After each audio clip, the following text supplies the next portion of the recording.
Un ibis al Nil. Havies vist mai aquest ocell? Que és bonic. És un ibis i viu en llocs on hi ha molta aigua. Veus aquest bec tan llarg i corbat que té? Li serveix per pescar els peixets que viuen a les vores dels rius o dels llacs. L'ibis de la nostra història va viure fa molt de temps en un riu que es diu Nil, a Egipte. I havia sortit a pescar. Caminava amb molta cura, aixecant molt bé les potes. No volia remoure l'aigua per por d'espantar els peixos. És que buscava el seu berenar. Però allò que flotava entre els joncs no era un peix. Jo n'havia vist algun altre d'aquelles cistelles. Els humans les duien al cap plenes de peixos. Mira que si aquella n'era una, segur que sí, que bons. Si em podia aixecar la tapa, tindria un munt de peixos per a ell tot sol. L'ibis s'hi va acostar i li va donar alguns copets amb el bec. Dins de la cistella es va sentir un soroll molt estrany, però aquell soroll no el feien els peixos. Llavors, del darrere d'unes herbes, em va sortir una nena cridant i movent molt els braços. «Vés-te'n, deixa'l, no el toquis!» L'ibis es va espantar.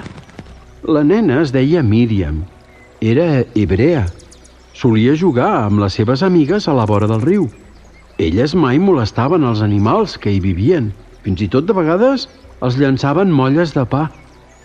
L'ibis estava molt encorosit. Què hi hauria allà dins? Va tornar on era la cistella i la va empènyer una altra vegada. Va tornar a sentir aquell so estrany que sortia de dins. «Vés-te'n, no el toquis, que el sentiran», va dir la Míriam altra vegada. Aquest cop estava molt més preocupada. Què no havien de sentir? Per què s'enfadava amb ell, la Míriam? Què hi havia dins de la cistella?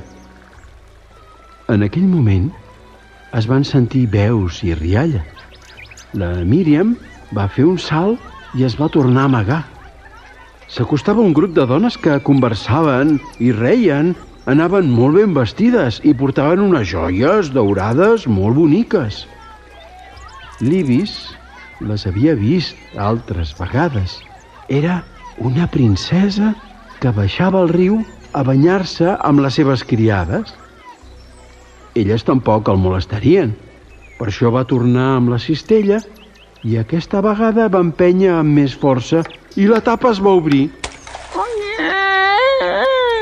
L'ibis va fer un bot, va obrir les ales i se'n va anar volant fins a un arbust que sobresortia del riu. Era un nadó.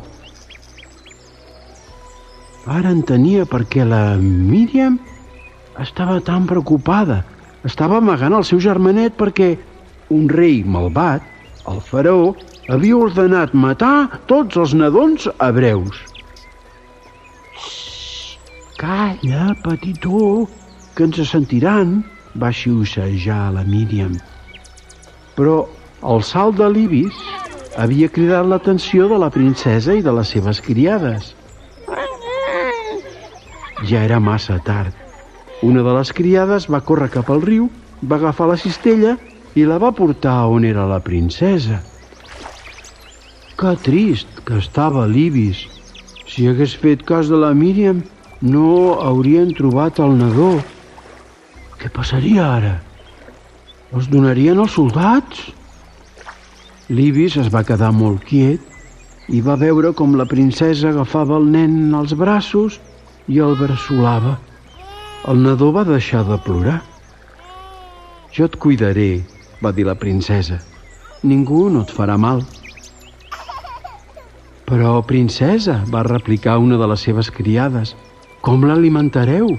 Necessita la llet de la seva mare». Aquell sí que era un problema. Calia trobar una dida, una dona que tingués llet al pit perquè li podés donar de mamar. L'ibis va veure com la Míriam sortia del seu amagatall i, tot fent-li una reverència, s'acostava a la princesa. Princesa, va dir molt valenta, jo conec una dona que té llet i el podria criar. Que bé, va, aneu a buscar-la, va ordenar la princesa. La Míriam se'n va anar. Cames, ajudeu-me, cap a casa a buscar la seva mare. El seu germanet estava fora de perill. La princesa havia dit que ningú li faria mal. Com que l'Ibis no es volia perdre al final de la història, es va quedar allà veient com la princesa i les seves criades jugaven amb el nadó i li feien carícies. Aviat va arribar la mare de la Míriam. La princesa va deixar que l'agafés als braços, com el va abraçar i acaronar. Tenia el seu fillet als braços i ja no l'hauria d'amagar mai més. Té aquest nadó. Es dirà Moisès, perquè l'he tret de l'aigua, va explicar la princesa. Cuida'l fins que sigui gran. Jo ja et pagaré perquè no li falti de res. I quan creixi, vull que el portis a palau perquè visqui amb mi com un príncep. Quan la princesa va tornar a palau, la Míriam i la seva mare es van abraçar i van agrair a Déu que hagués protegit Moisès. L'Ibis, enmig del riu, se sentia feliç.